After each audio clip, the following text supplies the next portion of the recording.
Welcome to Political Beatdown. I'm Ben Meiselas, joined by Michael Cohen. We've got a lot to discuss.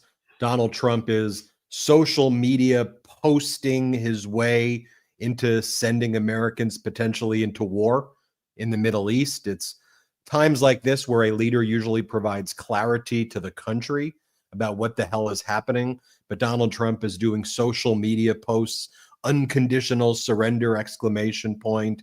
And then he's basically taking credit for the Israeli strikes in Iran as though America is the one doing it, which may be the case. America may be the one doing it, but he's clearly saying that the United States is involved in a war now in Iran, which again, normally when you put our treasury and lives of American soldiers into a foreign war, that's usually something that gets addressed. But Cohen, just think about the past. By the way, it's addressed by Congress. I mean, Congress. We have to recognize that there are three branches to our government. And it's not done usually at all by social media posts. You think about the last 48 to 72 hours. I mean, you think about the horrific assassination in Minnesota and Donald Trump saying that he's not going to call Governor Walz, and then Donald Trump spreading the lies and conspiracies about this assassin who was a right-wing Trump-supporting nutcase. And all the right wing was trying to lie and say it was like a Democrat out there killing Democrats. So you had that over the weekend. You had the No Kings protests. I've seen different estimates on the low end, 6 to 7 million, on the high end, 10 to 12 million. Regardless, millions and millions of people took to the street. I think, and they did so peacefully, I think, showing the best of what America has to offer. You have Donald Trump's disastrous dictator parade, low energy. Very little people attended it. Trump was inconsolable. He made our troops look bad. He made our country look bad. And it just goes to the basic competence of Donald Trump that he just can't execute on basic tasks. You had the G7. Donald Trump showed up for a brief period of time, but like in the past, he hates our allies. He can't stay around them for more than a few hours. He made a fool of the United States in Alberta, Canada. Early in the morning yesterday, he had that disastrous press conference with Canadian Prime Minister Carney, where Trump was acting as an agent of Putin and just started saying that there should be a G8 instead of a G7, and how Putin loves Donald Trump but hates everybody else, and how Trudeau and Obama really screwed up the G7 because it should be a G8. A lot of people are saying it really should be a G6 at this point and not have Donald Trump there. Then Donald Trump left and he said, "Everybody in Tehran, evacuate now, evacuate now." And so it seemed like there was going to be imminent strikes taking place in Tehran. But then he was asked about it on the plane, and Donald Trump said, "Oh no, that's just something that I say." And just go to this G7 for a moment, Cohen, because I hate playing the game. What if Biden did this, that, or the other? But like, you know, he's in the afternoon yesterday before he got chicken shit and left because President Zelensky was showing up. That's why Trump left. He left because Zelensky was showing up today, and you had Claudia Sheinbaum, the president of Mexico, and Modi. And Trump can't be with lots of leaders. Like, he physically can't. He's weak. Trump's a weak, pathetic, vile piece of trash. He can't handle that. So he left and he went back to the United States. But just think about this. In the afternoon, he's there with the United Kingdom Prime Minister Keir Starmer. Donald Trump claims to be holding a trade agreement with the United Kingdom, which he believes that Keir Starmer is from the European Union. He doesn't realize that the UK is not part of the European Union. He's holding this piece of paper. It looks like it's blank pieces of paper. It doesn't even look like it's a deal. Trade deals are hundreds of pages. Real trade deals, hundreds of pages, thousands of pages, because they're very complex and complicated. But all I see here is his signature and then those blank pieces of paper. That's what it looks like to me. He like drops it on the floor like this is some SNL sketch. And then he goes and says that he did a deal with the European Union. So first, here's when he drops the paper on the floor. Let's play it.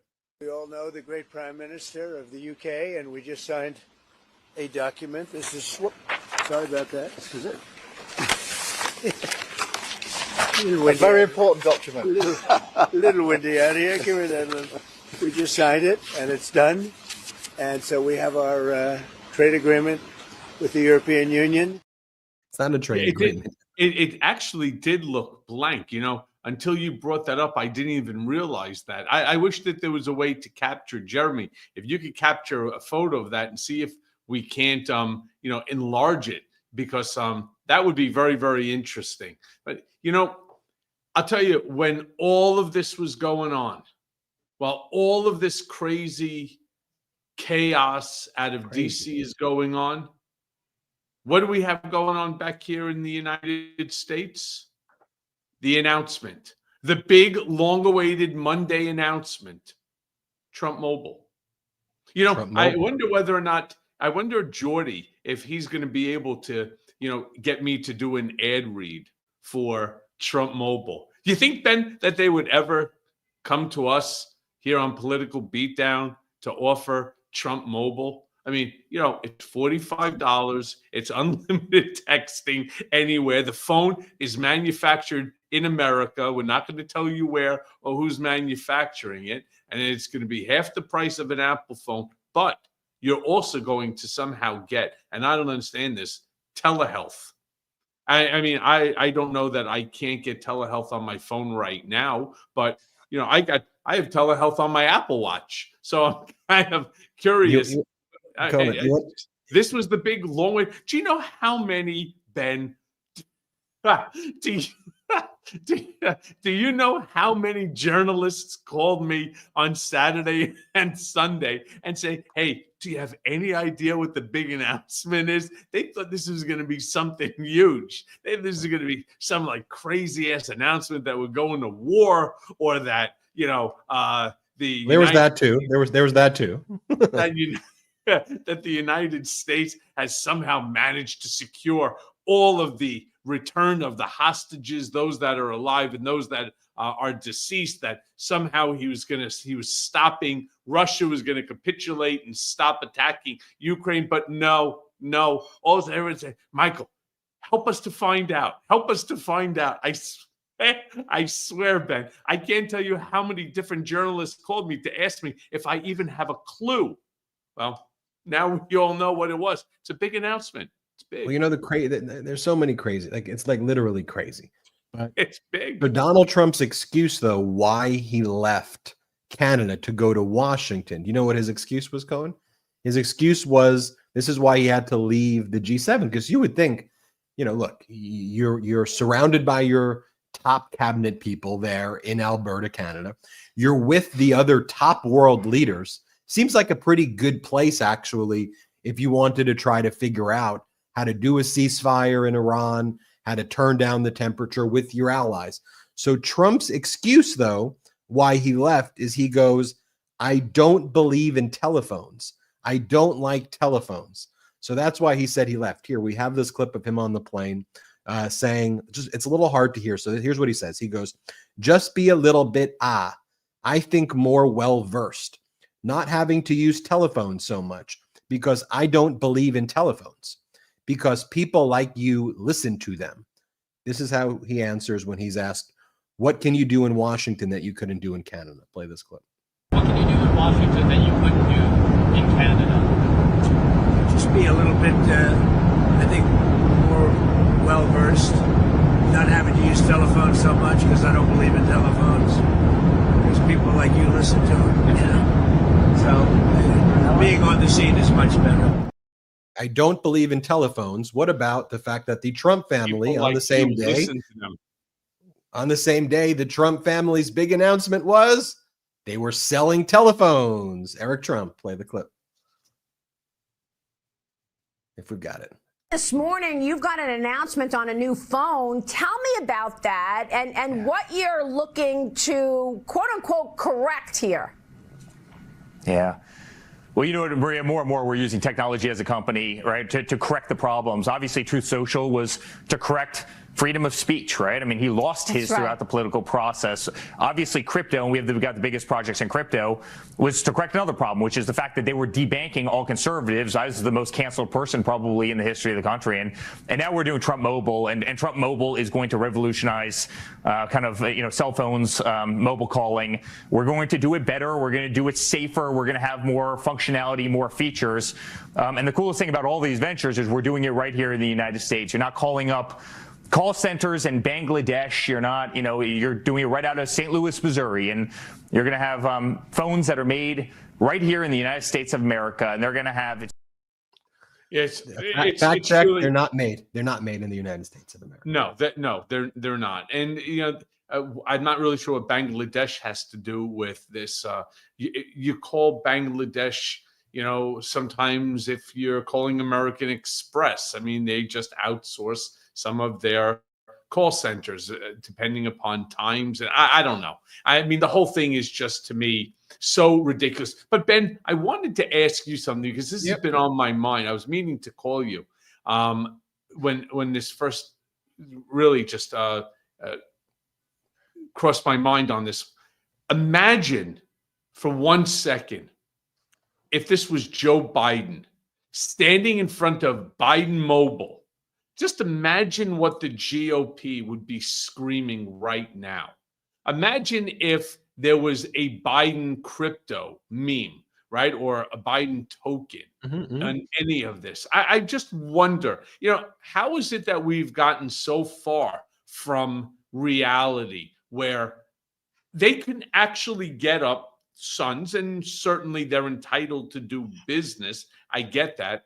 But they're doing business, for example, in crypto. They're opening up a crypto exchange on their own called Executive Branch with a $500,000 membership. I mean, they are estimating that the Trump family have made in excess of $100 million since Trump became president. Now, mind you, that does not include the amount of money that Trump has made off of whether it's Truth Social, whether it's his meme coin, his NFTs, and so on. That's not included.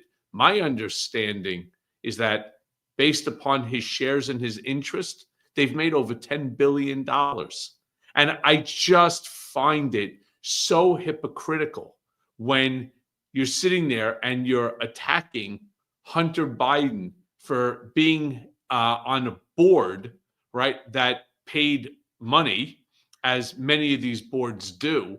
Why he was on the board is because his dad was at the time vice president, or what have you. His dad wasn't even the vice president at the time. It was in between the time when the dad was the vice president and before Joe Biden even announced he was running. That's why Hunter didn't think it would be a conflict at all. It was in between. And suffice it to say, whatever the reason that they put him on, people get put onto boards for various different reasons all the time. Did he do something improper? Not that I'm aware of. Do I think that it's improper that you have, the family of the president of the United States building buildings throughout the Middle East, whether it's in Saudi, whether it's in Qatar, whether it's in Dubai or Jordan or wherever the hell they're building their buildings now? And you think it's a problem when you're talking about crypto, and the president of the United States has now become, in his opinion, the crypto czar. I mean, again, I think it's a major conflict of interest. Why don't I just stop right there? And why don't we just call it for what it is? It is definitively a conflict of interest. Well, and it is a definitive failure of corporate news, who is thirsty for dictatorship. It's why it's why people aren't watching them anymore. It's why the Midas Touch Network, we're about to hit 5 million subscribers in the next 24 to 48 hours.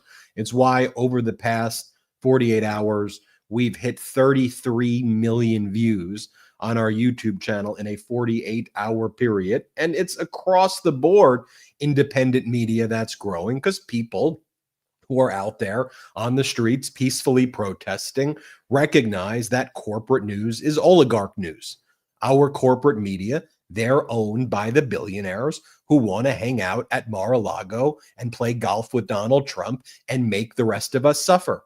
They enjoy making us suffer. Like, that's part of it. They are greedy, and they enjoy to see they don't just enjoy their wealth in their own experience. Their experience is only relative to the suffering of others, because that's why they need 10 jets and 10 mansions or 50 mansions. It's never enough, and they need to give themselves unfair advantages. But you're right. I mean, every single incident, and this is why we cover it the way we do, because people are like, why isn't anybody else saying it? If Biden was standing next to Prime Minister Keir Starmer and saying that Keir Starmer is the European Union, okay, I guarantee you they would be sending the ambulance to pick him up and turn around and telling you that he wouldn't even know which way that he needed to walk to get back to the Beast or back to Air Force One, which, as we all know, is a massive, massive aircraft. If hypothetically Joe Biden dropped a piece of paper onto the ground and didn't pick it up for whatever the reason may be, because Trump can't pick it up. Would say, oh, he's feeble, he's disabled, he's incapable of even bending down, and this is who you want. It's really, the hypocrisy is amazing. It's a good point. If you drop something, usually your instinct is to bend down and pick it up. So Trump just sits there as he watches the Prime Minister of the United Kingdom literally bend down on his knees, like the guy's crawling like a toddler. You have the Prime Minister of the UK bent over like a toddler as Donald Trump is looking like an adult dementia patient. I don't know how else to describe it. I'm not suggesting that he has or hasn't. I'm just saying that's what it visually looks like. Play the clip one more time, because in my opinion, that's visually what it looks like. Here, play the clip. We all know the great Prime Minister of the UK, and we just signed a document. This is, sorry about that. This is it. A very important document. A little windy out here. Give me that. We just signed it, and it's done. And so we have our trade agreement with the European Union.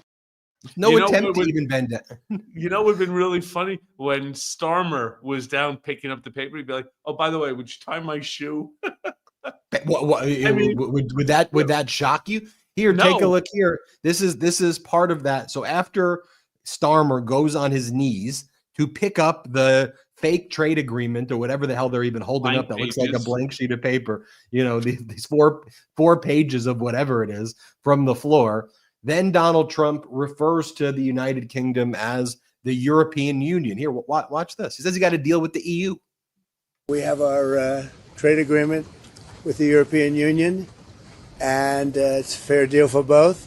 Going to produce a lot of jobs, a lot of income, and we have many other ones coming. But you see the level of enthusiasm is very good. But the relationship that we have is fantastic. So I just want to congratulate you. Well, Donald, thank you very much. This now implements on car tariffs and aerospace, our really important agreement. And so this is a very good day for both of our countries, a real sign of strength. So thank you again, Donald. A really important day for both of us. Great people.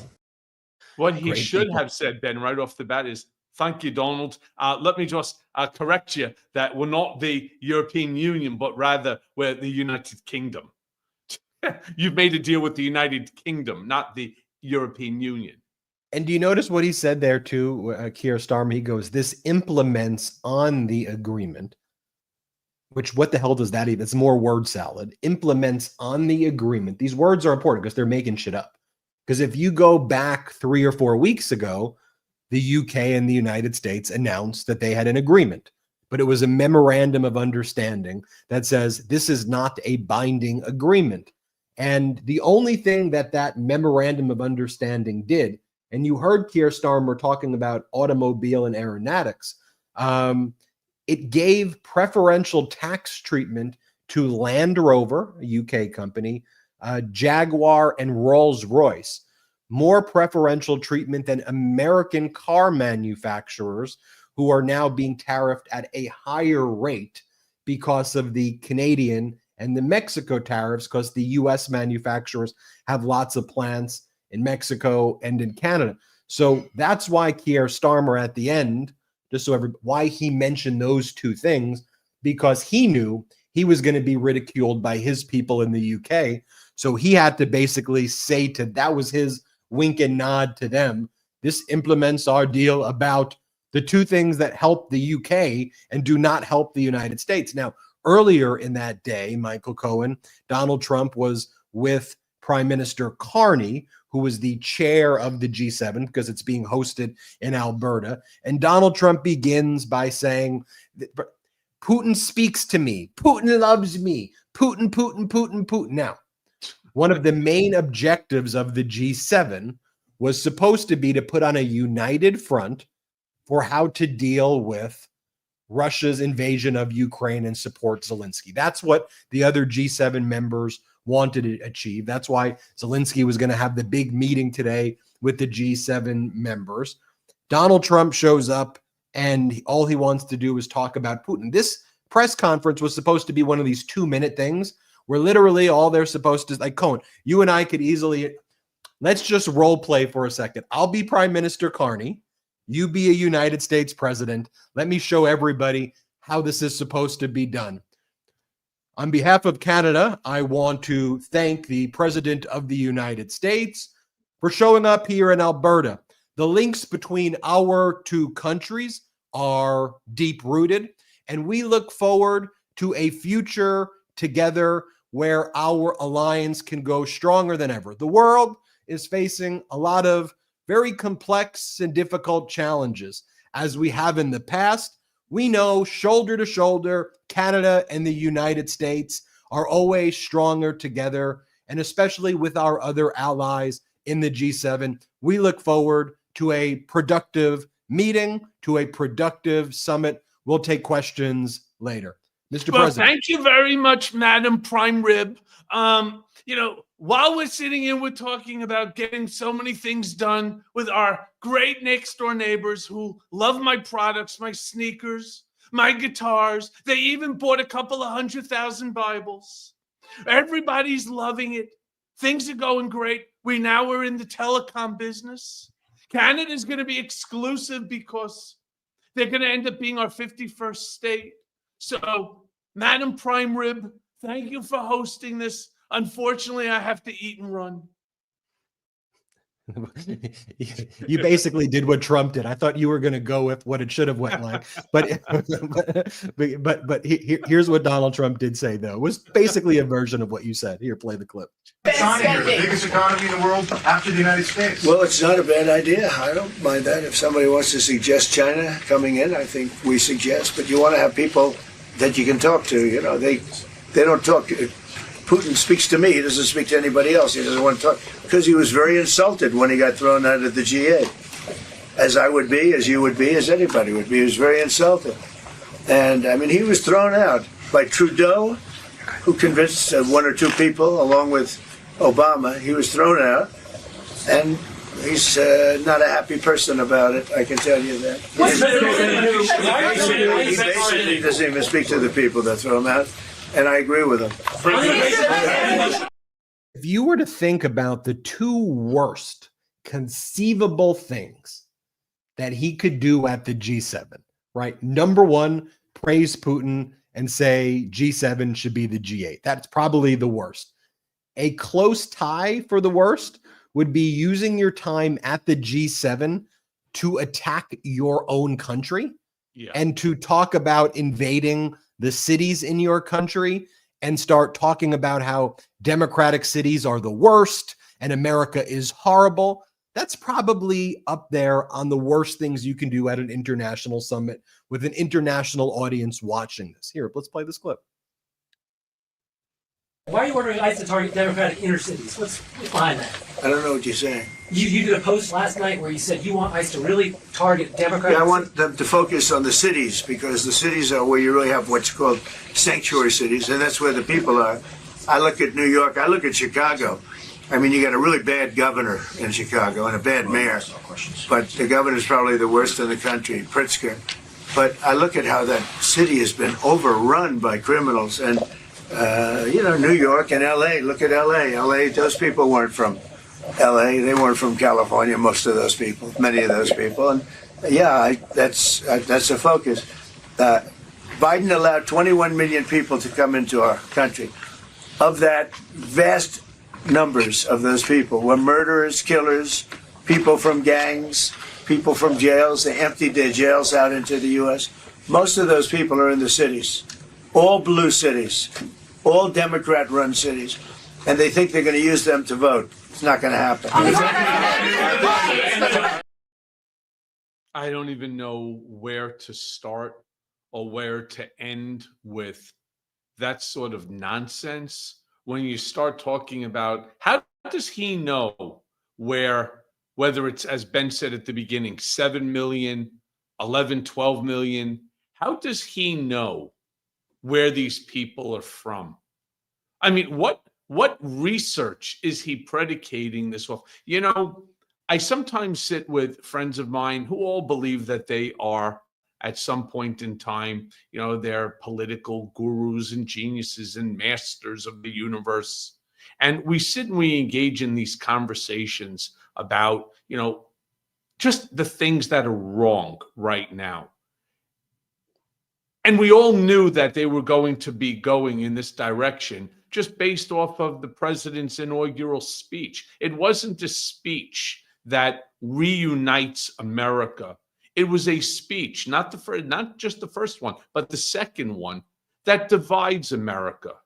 The Republican Party and the Democratic Party can't even sit down to negotiate a bilateral agreement, which is why everything is being done by executive order. And the danger for us, you see, I'm not even thinking about Trump at this point. I'm not thinking about who might be the next president at this point. For us, the American people, the problem with legislating by executive order is the next president who comes in, assuming hypothetically it'll be a Democrat, can on day number one undo every single one of those executive orders. So what we now have had to learn to live with, for good and for bad, will ultimately be changed because there's no laws, right? This is all by executive order, by fiat.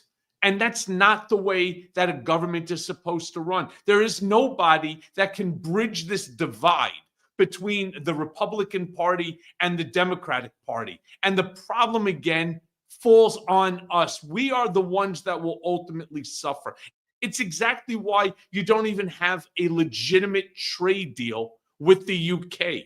There's no trade deal because it, as Ben said, the last trade deal that was done was like 1,100 pages long. These trade deals, they get into the minutia. People sit for months, if not years, working on a trade deal. It's based upon whether it's cell phones, whether it's plastic, whether it's autos, electrical, whether it's minerals. Every aspect is covered by some paragraph, by some page, or some chapter. And this is 5-6 blank pages with a signature page that's over there. I mean, that's not a trade deal. At least it's not a trade deal in the sense that, I don't know, anybody has ever seen a trade deal like that before. I mean, what's it going to say? You're going to pay us? Congratulations, signed by Donald Trump? It's the same thing with the dictator parade that he did and his implementation of things. It's not a political point that I'm making, although he is a Republican and a MAGA, and this is happening amongst them. Some of my biggest critiques are often just being an adult, like behaving like a grown-up. You know, like we sometimes, in a very gamified, both sides-ism, broken corporate news structure, view a lot of these debates the way you'd almost go and you'd watch the NBA finals or a baseball game, and there are teams competing with each other and they're going back and forth, and which side's going to own the other side and beat the other side. And so it's framed along bump, bump, you, boom, boom, boom. And for me, and I think this is partly the success of the Midas Touch Network, because I didn't come from a political background, I never approached this of what's the Democrat going to say, and let me take that position. Oftentimes my positions align with a party that supports freedoms and supports human rights and and is generally protective of what I believe makes America a truly special place. But some of my biggest critiques are like, you're behaving like a toddler, like worse than a toddler. And I don't understand the behavior as somebody who, and it doesn't matter that I went to like law school or college, doesn't matter at all, but I'm just simply saying, as somebody who's attended, you know, when I attended college, I didn't see people, my professors didn't behave, like, no, you're woke, get out of my class. You know, when I when I was a lawyer, that's not the way people behaved. When I've worked and I've represented lots of different companies and nonprofits. I've sat on nonprofit boards. I've represented companies at the highest level of litigations. This is not how people how human beings behave. And when you see Donald Trump behaving this way at the G7, when you see Donald Trump behaving this way in all of these places representing the country, and it's having affirmative negative impacts on the country that are being felt, it's obvious why his approval's like the worst in history, why you have so many Americans out there, millions of people on the No Kings protest. And Cohen, as we speak right now, as we're live, from all the reporting I'm hearing, the United States seems ready to strike Iran. It could be while we're live. We could be having. Can I say something about that, Ben, before we end up going to commercial break? Can I just say something really quick, and then we'll return to this whole issue?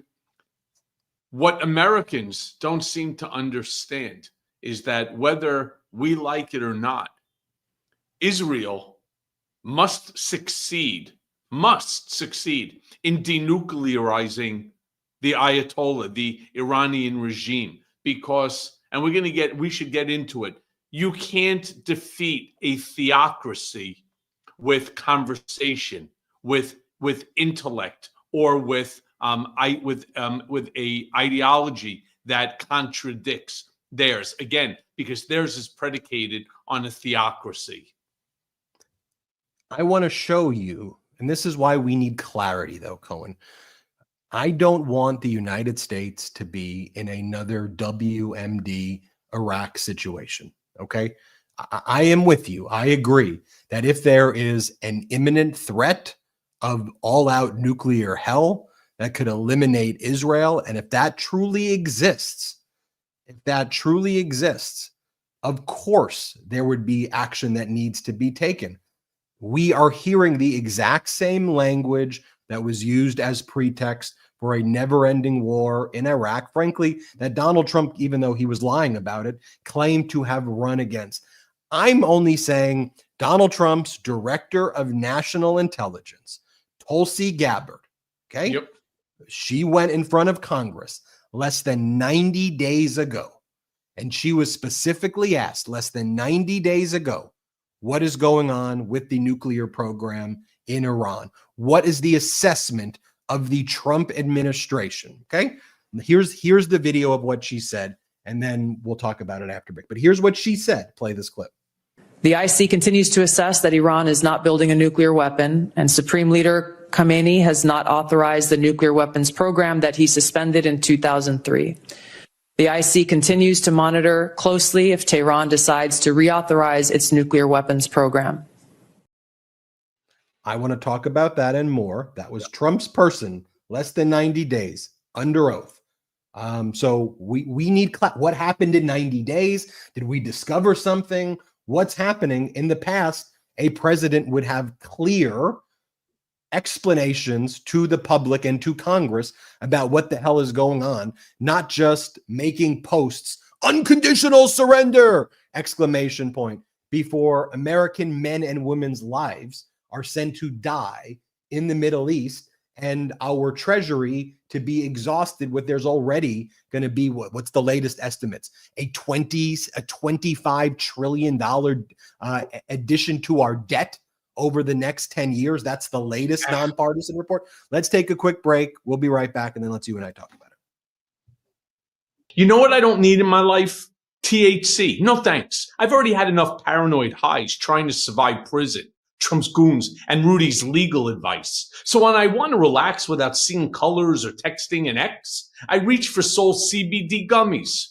I take them when my inbox is overflowing, when the trolls on Twitter are yapping, or when I'm just about to scream into a pillow during some congressional hearing. See, these things chill me out, with no buzz, no hangover, no drama. Just some peace, some quiet, and the sweet sound of Marjorie Taylor Greene being muted on CNN. And listen, Soul's products, they're made from organically farmed, USA-grown hemp. vegan, gluten-free, low in sugar, unlike my diet when I was working for, you know who. So if THC ain't your thing, but you still want to feel like a functioning human being in this political hellscape, get with Soul, CBD that works without sending you to Mars or Mar-a-Lago. So go to getsoul.com and use code BEAT for 30% off. That's getsoul, GETSOUL.com, and use promo code BEAT, B-E-A-T, because staying calm shouldn't require a prescription, well, or a pardon. Welcome back there to you go.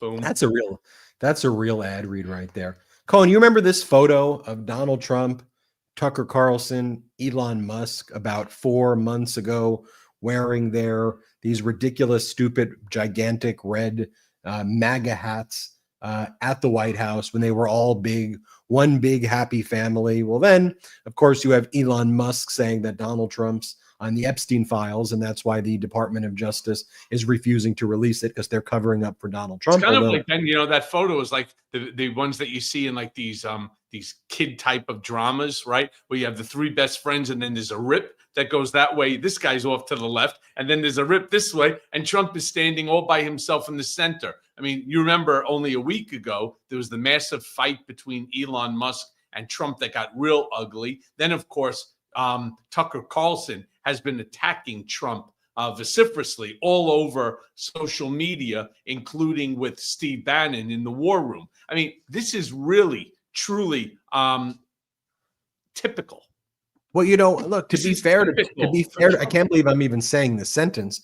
To be fair to Tucker, he's not really attacking Trump personally. I mean, what Tucker's saying, he called him incompetent, and he called him ineffective and incompetent. I mean, that's kind of a personal attack. I mean, you go back and I pull that one up. I don't recall seeing Tucker saying that about him. I do recall Tucker basically saying that it's a betrayal to your base, that you were the one campaigning on that you would not have any wars in the Middle East, and that now you seem to be, without, and one of Bannon's criticisms too, and I can't believe I'm saying that is similar to what I'm saying, is if you're going to be doing whatever the hell you're doing, you're not, you're acting now like not just a dictator, but like but this is who he is, just like a completely insane dictator, with these social media posts,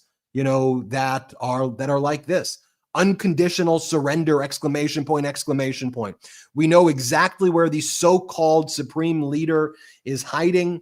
He is an easy target, but is safe there. We're not going to take him out. Kill, at least for now, but we don't want missiles shot at civilians or American soldiers. Our patience is wearing thin. Thank you for your attention to this matter. We now have complete control over the skies of Iran. Iran had good sky trackers and other defensive equipment, and plenty of it, but it doesn't compare to American-made, conceived, and manufactured stuff. Nobody does it better than the good old USA. And then he wrote this yesterday at 1 a.m. in the morning. Publicity-seeking President Emmanuel Macron of France mistakenly said that I left the G7 summit in Canada to go back to D.C. to work on a ceasefire between Israel and Iran. Wrong. He has no idea why I am now on my way to Washington, but it certainly has nothing to do with a ceasefire, much bigger than that. Whether purposefully or not, Emmanuel always gets it wrong. Stay tuned. Stay tuned like this is a reality show. Now, Cohen, I agree with you. I think Iran should not have nuclear weapons. I think that should be undisputed. I don't think people should want Iran to have nuclear weapons. More broadly, we should want, I think, a denuclearized world generally, but we certainly don't want the Ayatollah having nuclear weapons. What Trump and Lindsey Graham are talking about, though, is regime change. And I think the issue, when they're using language like regime change, what they have to realize, then I'll toss it to you, is that on the one hand, you have the family of the Shah who was deposed by the Ayatollahs in the 70s, who are linked with the United States. They want to go back into power. Then you have another faction that's even more extreme, than the Ayatollah right now waiting to go and take over Iran. So the moment you create a power vacuum and potentially a bloody civil war, I could be pretty confident about this, Cohen, that the Iranian people, while I think they don't want to be ruled by the Ayatollah, I can be equally sure they don't want someone who they perceive as a puppet of Netanyahu, a hand-picked person by Netanyahu running Iran, and that would not be acceptable to them. Who would that be that you're referring to? Who would be the hand-picked puppet? Anybody Netanyahu wants would be probably. So look, I happen to know the Pahlavi family. That's the descendants of the former Shah of Iran. Last name was Pahlavi. He was not only pro-Western, he was also, as a family, they were they believed in religious rights for anywhere in their country as well. They're decent people. We're in a very weird place right now because, as I was saying before, no country, not the United States, not the European Union, no country should want a nuclearized Iran, all right? Especially not under this Ayatollah, because rest assured, when you have a theocracy that is predicated on extremism, which that's what the Ayatollah believes in, it's extremism, where your life isn't as valuable as what comes in the afterlife. It's impossible to beat a theocracy like that. And it is dangerous, not just to Israel. I mean, this is where we have so many stupid people, including a bunch of trolls like this guy, Michael Kramer, that's trying to troll us, Ben. There's so many stupid people that don't understand the simple fact that we live on planet Earth. It's a circle, right? It's encapsulated. If you detonate something in the Middle East, it's but time before which the airflow ends up here in America. And if you poison the water ultimately finds its way, right, to this side of the planet. I mean, it's truly amazing that people don't realize how dangerous nukes are. And then to allow somebody who is just, what's the right way to even describe him, who is completely devoid of the desire to use one, whether it is to wipe out Israel. You're talking about mutually assured destruction on both sides, including the entire region. So if there are stupid people like this guy Kramer, who can't seem to understand that, who don't understand the danger that the Ayatollah poses not to Israel. This isn't an Israel issue. Yeah, Israel might be who they're talking about, but he's also called for death to America. He's also called death to the entire West. So understand, we cannot step back. We can't step back because Israel happens to be an ally and because Iran is dangerous for humanity. Let me tell you who else are allies, who we're giving the middle finger to. And seemingly the only ally the United States cares about is Netanyahu and maybe the Middle East, because Trump is giving the middle finger to our G7 allies. I mean, he gave them he destroyed, I think, a very productive G7 and what they were supposed to talk about. Donald Trump gives the middle finger to Zelensky. Just think about what Netanyahu says, and Trump is fine with everything. Think about what Zelensky says and what Putin says, and where Trump sides on everything. My whole issue here, and I want to be very clear, I want to see Iran look like it did when I saw Iranians having human rights and those pictures before the revolution, and when it was, when it was a vibrant, lively place. Those pictures from the 70s give me chills. And they also give me chills because I think exactly the way you described Iran as being an Islamic theocracy, I think about the United States heading on a path to becoming its own version of a theocracy here under Donald Trump and MAGA Mike Johnson and people who don't give a shit about the value of human life here in the United States. And that causes me a great deal of concern, the treatment of our fellow human beings in our own borders. But when we give the middle finger to our allies at the G7, when we are when we are saying, especially Trump, think about, we can connect it to the military parade. I want a parade. I want a parade. I want a parade. Well, the parade looks stupid because you didn't have it well prepared. And if you wanted to do a parade, which I don't think you should have done, at least make our troops look good. So my concern is, Mr. Trump now, I want war. I want war. I want war. Why? He wants a war. He wants the tough guy. He wants a war. There's no doubt about that. That's what he wants. So you go in there, let's say, and by the way, Trump was telling Netanyahu not to do this. Then Trump watched the coverage on Fox, which talked about the Israeli decapitation operations, which killed a ton of the Iranian leadership. And so Trump saw that as a success. And he's like, I want to take credit for that. So I did that. That was me. I did that. My concern is, okay, let's say you knock out the Ayatollah. Let's say there's 48 hours, 72 hours of celebration. Okay. Then before you know it, what happens in Iran? Iran becomes a massive sectarian civil war. You have the right-wing terroristic elements against the Shah elements. Again, all these factions start fighting, destabilizing the Gulf in the area, destabilizing oil routes in this area, and precipitously create, which, by the way, that can then spill over into Iraq. That can then spill over into Saudi Arabia. That could spill over into Qatar. And before you know it, because we're giving the middle finger to our allies at the G7, who are the powerful nations who we should be coordinating this. And it's just an America-Israel go-it-alone strategy.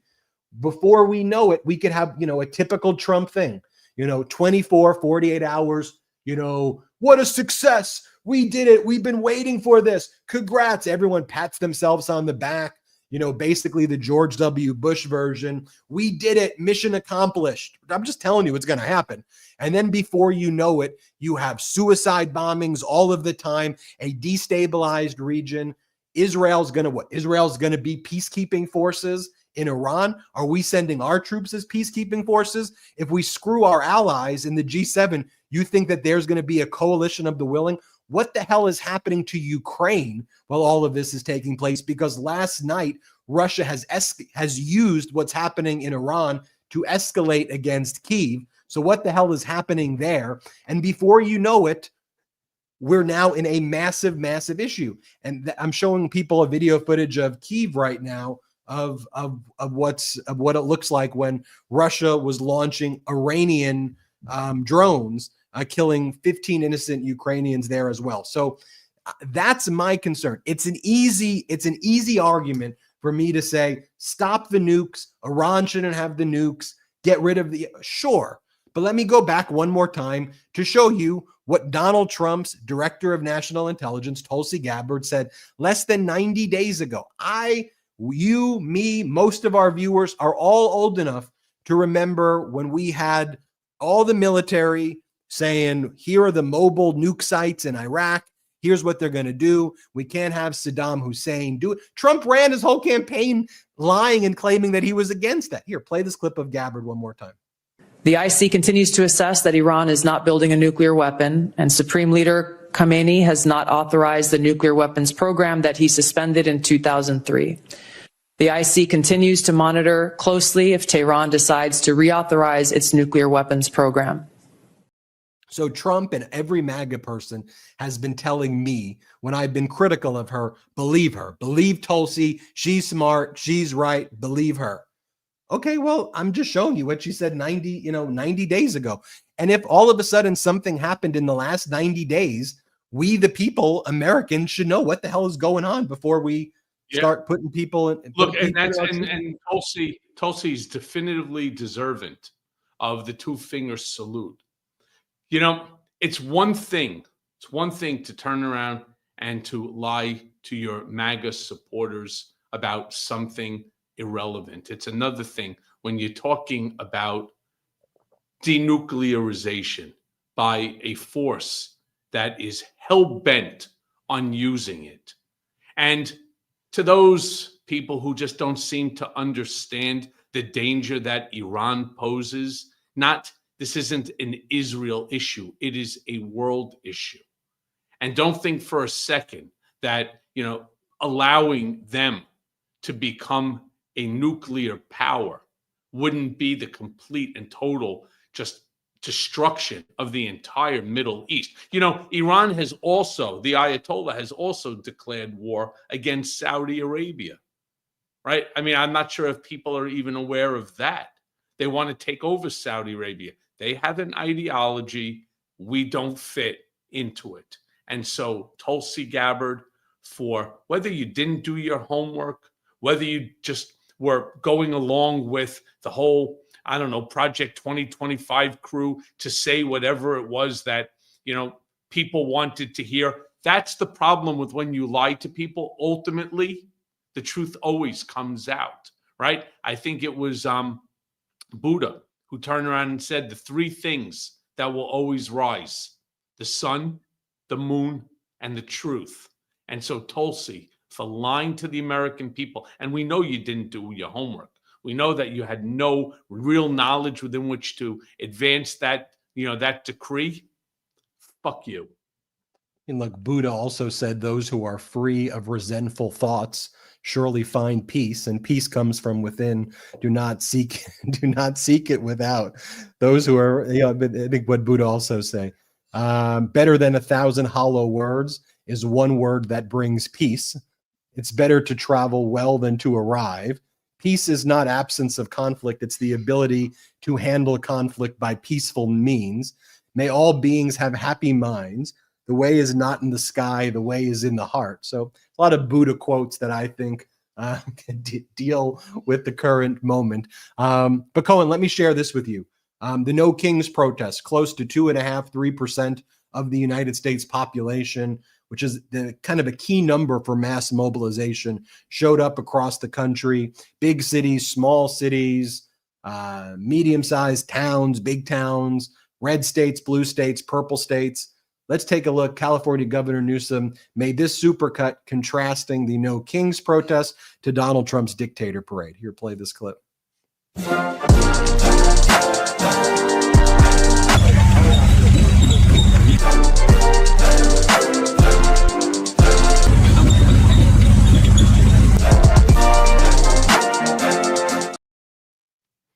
Thought that was a great supercut. Little different. Were you there? Were you out in any of the No Kings? No. What ultimately happened is, as a result of the shooting of the Minnesota Democratic lawmaker, I got a phone call from somebody in law enforcement who turned around, knew I was going to the protest on 42nd Street and 6th Avenue. I was supposed to meet a couple of different reporters. We were all going to meet and walk together. And because they still had not obviously captured, they didn't know whether it was a lone gunman or it was a group. They asked me not to attend for not just my own safety, but for the safety of people who are around me. And even though I kicked and yelled and screamed because I truly wanted to go, I was meeting people there, I ended up not going. So I was here. Your presence was missed, but obviously safety first. I was at the Pasadena, California protest.